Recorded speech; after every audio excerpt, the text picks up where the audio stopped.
So this is the round table, and the idea here is that nothing is off the table. First, let the people know. So what have we been saved from, and what are we being saved to? I'll start. I was saved from being the hypocritical sort of elitist thinking that if you're raised in the church, you're going to go to heaven and you're going to be acceptable. And then the Lord spoke to me and told me if I didn't want my life, he did. That's what I was saved from, and I've been saved to hear God's voice and obey, to help people hear God's voice and obey. It's pretty simple. I was saved from a pornography addiction in one of the most unique ways possible that I cannot give any credit to anyone except for God because it was at a pornography convention. I grew up in the church, but I decided when I was in my early 20s, I didn't care anymore about church and what God had to say, and I just wanted to do whatever I wanted to do. And I went hard into that, but He never gave up on me.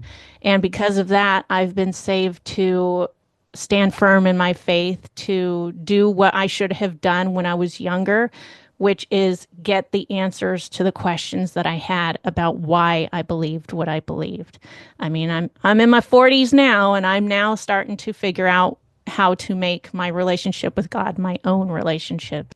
I've been saved from being a religious hustler. If you ever watched a gangster movie before, you know how before they do a massive shooting, they go and make a confession first. That's what I felt like. Not the gangster part, but the part about how it's all good as long as you do these things, these Hail Marys, and you just say these words, and you're going to be good. Plus the fact I was born and raised in a part of the world where hustling was part of the vernacular. I was saved from those things. Those are both two horrible lives that probably end up in the same place. I was saved to a life of purpose.